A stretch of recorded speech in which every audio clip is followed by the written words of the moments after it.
Hi everybody, I'm Cindy Lohbeck. I'm an instructor with iquilt, and today we're going to talk about the zen of scrunching.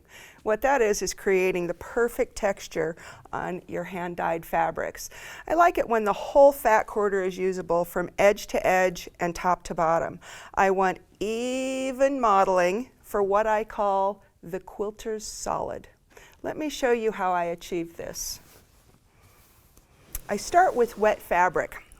If we think about it, the tucks and folds that we're going to create are actually a resist. The folds are going to help create our light spots.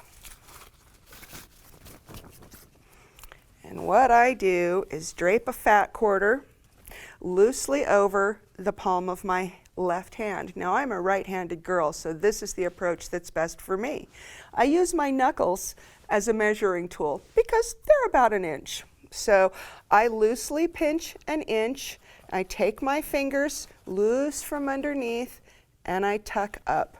You can see that I've started a beautiful rosette in the center of my fat quarter.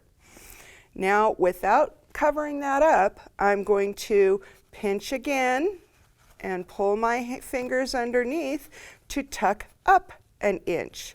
Pinch an inch, tuck an inch. And you can see that my rosette just grew. I'm going to do that one more time. I'm avoiding bubbles and I'm avoiding folds. Now it's in the palm of my hand because it's a little too big for my fingertips.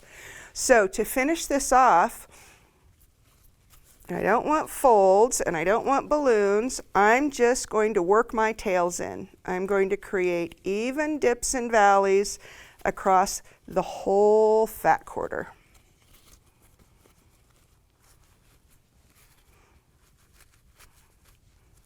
I want to make sure everything's even.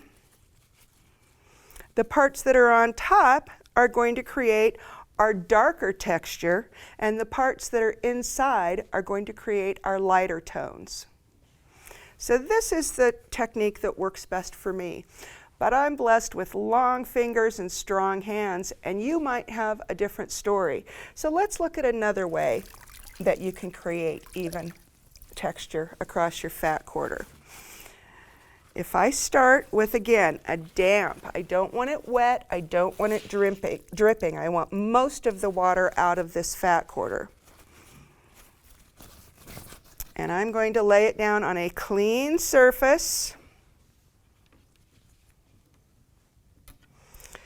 And I'm going to start pinching and tucking. I don't want to start from the center because then it looks a lot like I have a center motif. And again, I want even, consistent pinching and tucking. Think of them as dips and peaks, valleys and peaks. So I work it in. Now in this technique, you've got to be really careful to avoid the bubbles. But I can work it in and work it in to the point where I can pick it up, scrunch it in, and you can see that in either case, I've got about a 4.5 to 5 inch piece of fabric, bundle of fabric, and it's about an inch to an inch and a half thick. That's going to allow my dye to penetrate deep in those folds and allow us to create beautiful texture for our hand-dyed fabrics.